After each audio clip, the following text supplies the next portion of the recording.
Hi guys, and welcome to another episode of Kabir Considers. In this video, I'm going to react to 10 catastrophic failures caught on camera. Now, the odds of this, when you think about these kind of failures, whether it's a bridge collapse or a plane crash, if we go back maybe 30 or so years, the odds of this stuff being filmed are just astronomically low. Because camera phones, maybe they existed in some very, very, very early iteration, but they were just never going to be caught on camera. But now, you go on YouTube and you just type in, fails or whatever you want, and there are thousands, if not tens of thousands of videos. It just shows you, how camera phones have completely changed the game. And not just camera phones, like CCTV cameras, security cameras, just cameras of any kind of type. They've really changed the amount of footage that we get to see, from the comfort of our own homes. So this video, based on the views, the feedback, the comments, it's a pretty crazy one. We're going to really see some crazy stuff in there. Should be interesting. Let's do it. From the startling collapse of a 160-foot section of road outside an apartment building in central China, and an out-of-control cargo ship that sent a massive crane crashing into the water below, to a 900-ton telescope in Puerto Rico that was finally ready to throw in the towel, and a construction site failure in Nanning, China that nearly dragged the entire road down with it. Here are 10 catastrophic failures that were caught on camera. Mate, you know that every entry on this list is about to be crazy expensive. How much does it cost to rebuild 100 feet of road? I'm guessing it's going to be in the millions. It's got to be. Just north of Hong Kong, you'll find the sub-provincial city of Shenzhen, China. In the summer of 2015, construction workers ran for their lives as the ground beneath them felt extremely unstable. The entire site was about to come crashing down. They were working on the proposed Qianhai district, Shenzhen's new international finance region. It was supposed to be the Wall Street of China, but shaky land beneath the foundation set the project back a few months, maybe years. Shaky land underneath. But wouldn't they have done surveys to determine the suitability of the land? Surely you don't start building on top of land before checking if it's stable. It's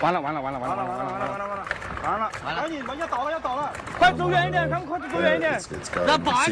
It's crumbling at the bottom.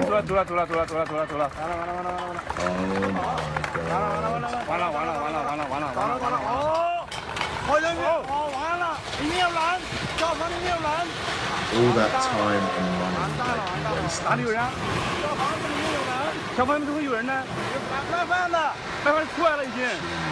And how do you remove all that? All that debris? Cranes, I'm guessing. Cranes and big shovels.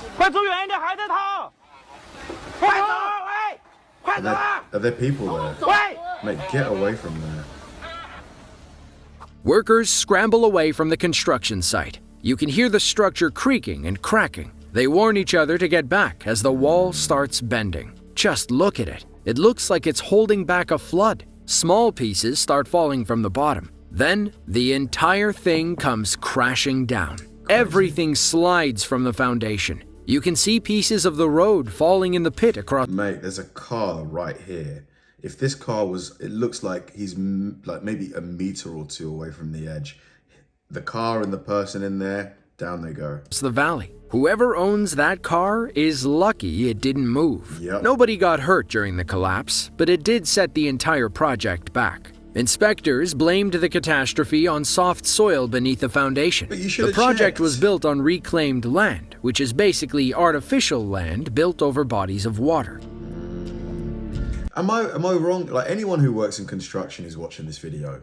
Surely before you build on top of a landmass, you check if the land has got the strength to withstand the weight of the structures you're going to put on top of it. It just seems like common sense, doesn't it? The port of Shanghai is the largest seaport in the world. It earned that title in 2010 when it officially surpassed its rival in Singapore. In 2022, more than 47 million 20-foot containers passed through the port. Wow. That is enough to wrap around the Earth 6.5 times. But with so much traffic coming in and out every day, mistakes are bound to happen. On August 9th of 2021, one cargo ship may have made the biggest mistake in port history. The runaway vessel crashed into the wharf, leading to a domino effect you have to see to believe.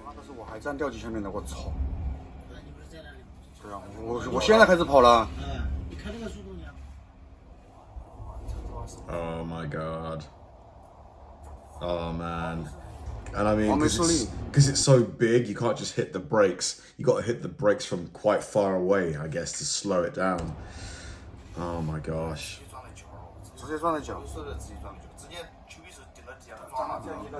But is the engine even on? I think it's just water that's pushing this thing. Oh my God. Oh my God.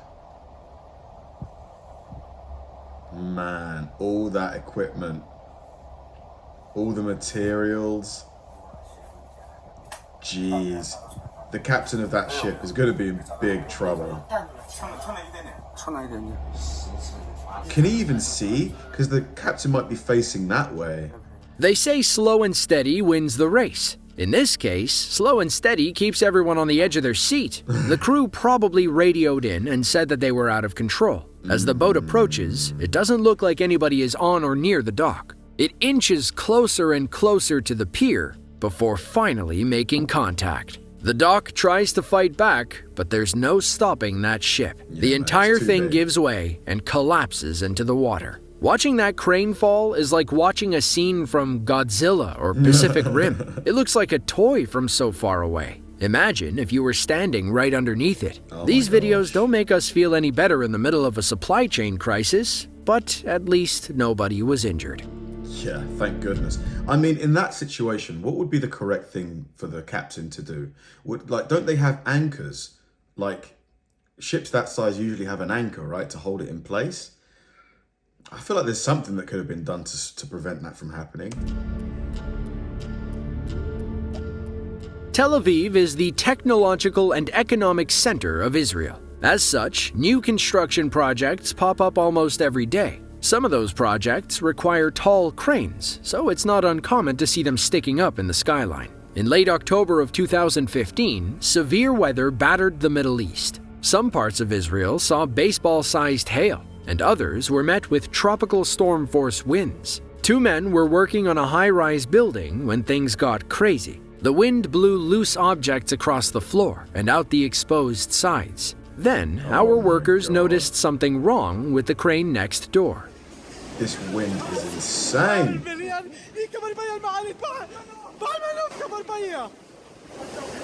You can hear the panic in his voice as well. I would hate to be up here. Oh my God, it's so high up. Because there's no windows or anything. Why are you so close to the edge? Dude, get back. He's laughing. Mate, this guy is nuts. Am I alone in thinking that, like, I would not be anywhere near the edge of this building with this much wind? No way. The crane is out of control. Oh my God, no! The car's underneath. The car's... Oh! Why? Oh my God.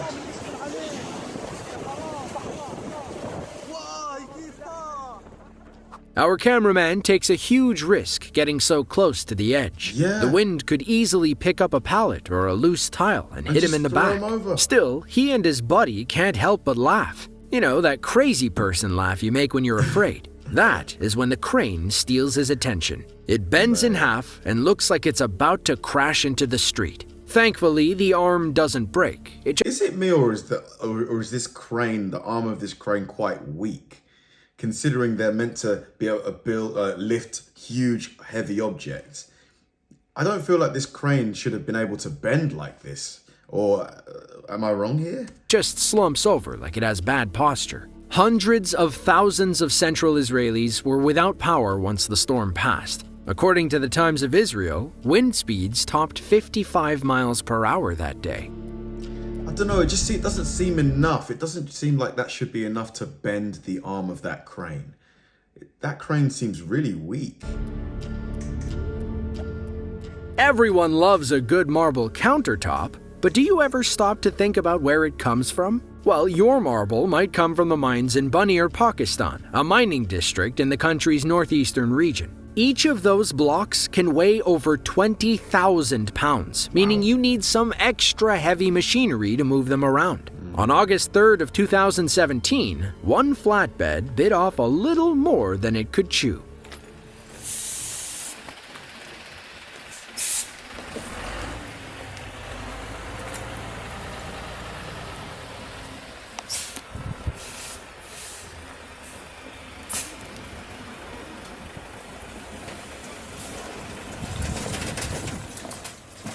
Mate, you've overloaded it.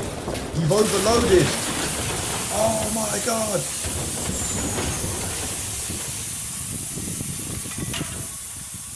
Come on, man.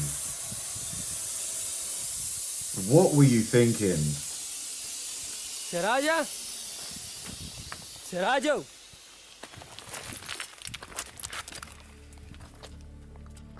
It's been a slow and steady process thus far. Only one It's just way too much. It wouldn't surprise me if the rocks on the back of this truck weigh more than the truck. Honestly, it wouldn't surprise me. more turn stands between our driver and a successful delivery. We hear a few ominous noises, and then the truck starts rolling. Unfortunately, the brakes fail, and the truck can't stop. It slams into the mountainside and rolls over, spilling its entire cargo. It looks like the front right tires fell off too. The driver appears to be okay. As scary as it was, seeing him stand in the cab was a little funny. Poor guy doesn't look older than 16.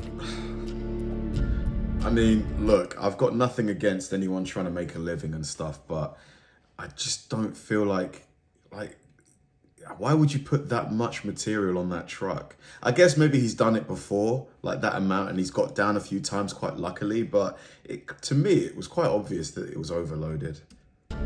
Like too much material. The Arecibo Observatory was a massive space telescope located about 10 miles south of Arecibo, Puerto Rico. It used to be the largest of its kind. Then, China's 500-meter aperture spherical radio telescope, aka FAST, claimed first place. Arecibo had stood strong since the early 1960s. It survived several earthquakes and hurricanes, but old age finally got the better of it. In August of 2020, one of the cables holding the central platform snapped. They planned on fixing it, but then another cable broke 3 months later. On the verge of total failure, the National Science Foundation decided to tear Arecibo down, but the telescope had its own ideas.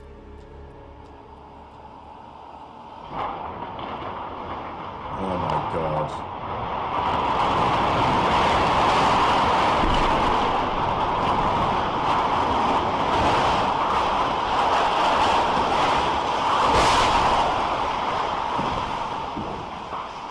Have you guys noticed that when something really big falls down, it kind of looks like it's moving in slow motion? I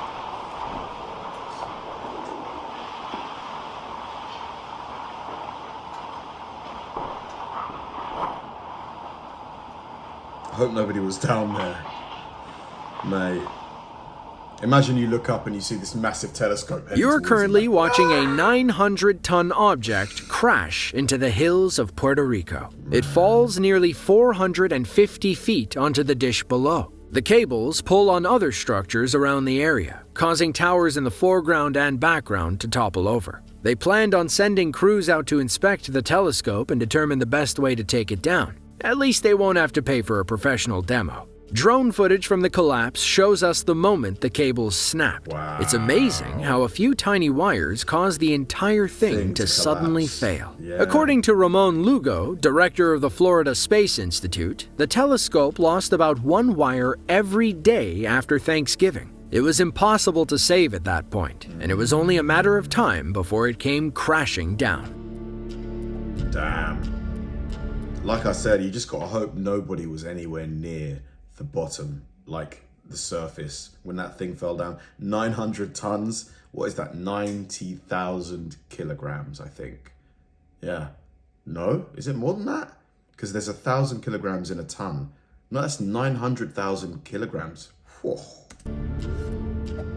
Almost Somewhere in 1,000,000 Russia, kilos. a group of workers learned an important lesson in weight versus counterweight. When working with cranes, the object you're lifting can't be heavier than the crane itself. You also need to keep it close. On December 10th of 2013, a heavy-duty crane arrived to lift a tank. Apparently, it wasn't heavy-duty enough. Oh, God.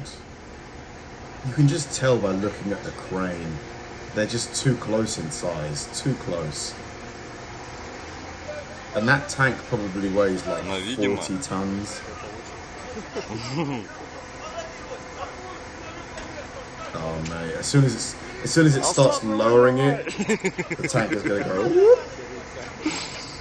Не, прикольные процессы вот эти. Он сколько весит, Игорек? Я все вот добиваюсь. Он больше. There it goes. There it goes. Oh no. Oh no. Вовремя я снял. I love how the guys are so calm, like they're talking like nothing even happened.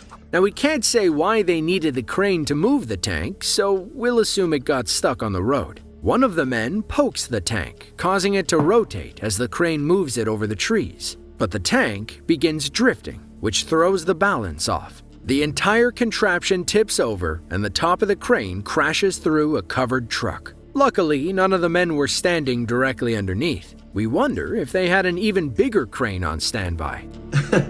A backup crane to lift the other crane. Oh my God. Known as the Is it me or have a lot of these happened in China? Like a lot, I think at least 3 or 4 entries so far, and we're not even at the end yet. Green city, Nanning, China, is famous for its abundance of subtropical plant life. Of course, such foliage only grows in humid climates with frequent rain. While the city is pretty on the outside, it is susceptible to landslides on the inside. On June 8th of 2019, after days of heavy rain had pelted the region, the ground beneath a main roadway began to weaken. It caused cracks along the foundational walls at a nearby construction site. Thankfully, some attentive construction officials noticed the cracks and evacuated the area before disaster struck. Oh my God. This seems similar to the first entry, doesn't it? Like where they were building on soft land. Just look at the amount of material pushing against this construct.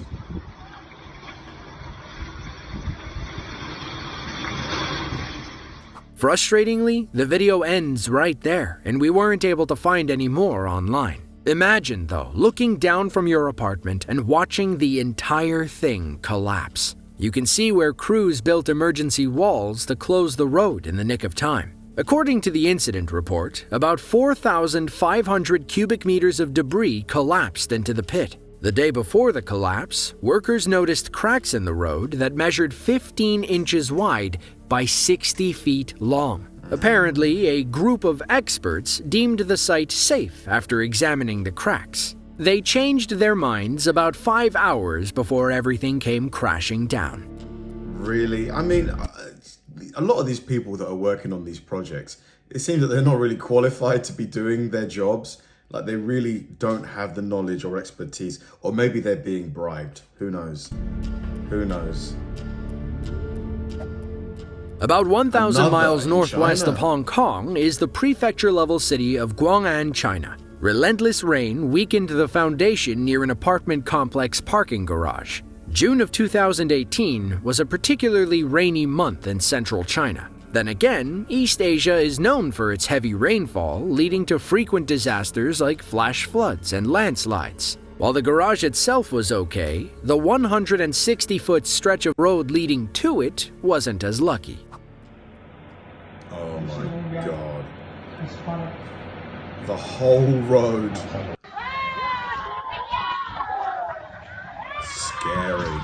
Imagine you're driving in your car and you just feel the whole road collapse under you. I would be so scared.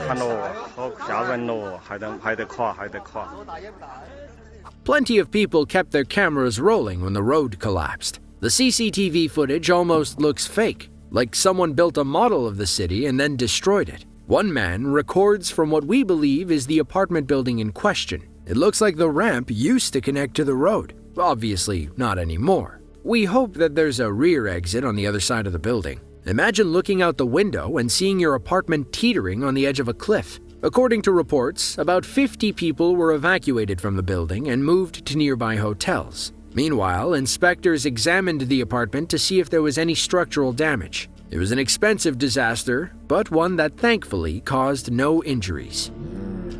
Mate, what is going on, man?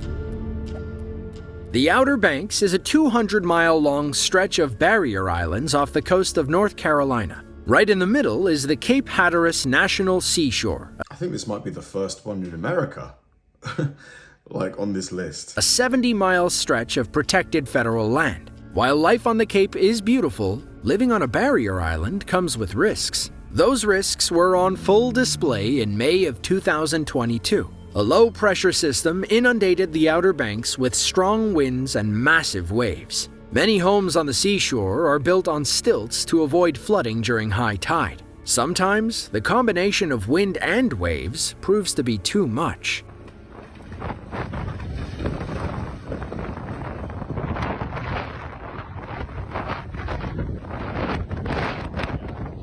Wow. The whole house is literally floating away. That's crazy.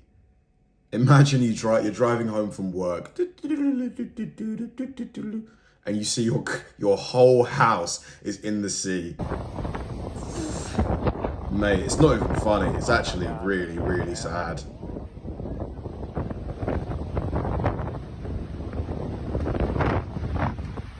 The whole house, man.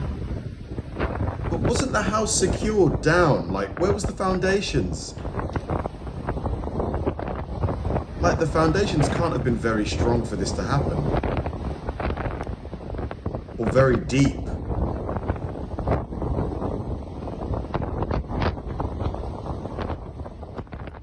That is a $381,000 home you're watching collapse into the ocean. It rides a few waves before the walls start crumbling. You can see small pieces breaking off and floating away. Unfortunately, this was the third house that collapsed into the Atlantic Ocean. Their neighbors watched similar scenes a few numbers down. Many experts point to climate change and rising sea levels as the primary reason for houses collapsing in the Outer Banks. According to federal officials, sea levels in the area rise about 1 inch every 5 years. In fact, some Outer Banks beaches are shrinking more than 14 inches every year. Absolutely horrific. I wonder if there's any insurance policy you can take out against that happening.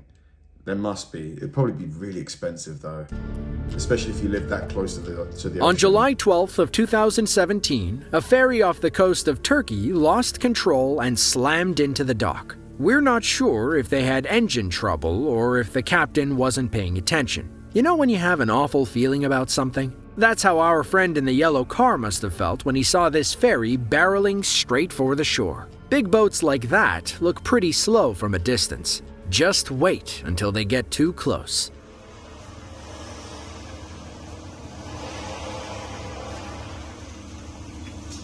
Mate, hit the brakes!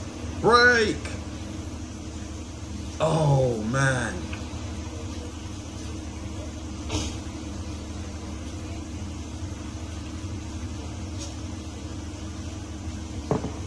Wild. The boat is definitely damaged, the ferry.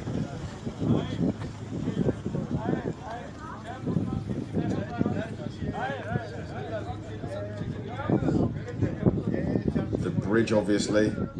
Cars might be. Seeing everything up close puts the accident into perspective. Just look at how big those chunks of concrete are. It looks like the ferry was supposed to dock here. It just came in a little too hot. You can see a few more people moving. I'm coming in hot. away on the right side of the CCTV footage. We're not sure if anyone Look at other this. than the crew was on the ferry when it crashed. The accident attracted a crowd as workers began cleaning up. When something like this happens, where do you even start? Mate. To see another video just like this one, be sure to click the link on screen now. That was crazy, honestly. Seeing those huge amounts of land just collapse in on themselves.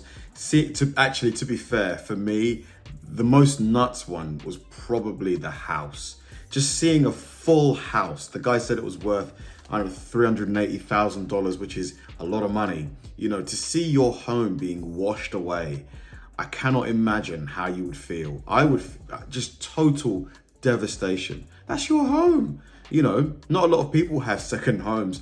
And if you haven't got insurance, what do? You call friends and relatives, you know, hope to be able to stay with them for a while to get back on your feet, I guess hope that your home insurance policy covers that sort of thing. I'm not sure if it would, but maybe if you live in this area, I guess because the narrator mentioned that it had happened twice already.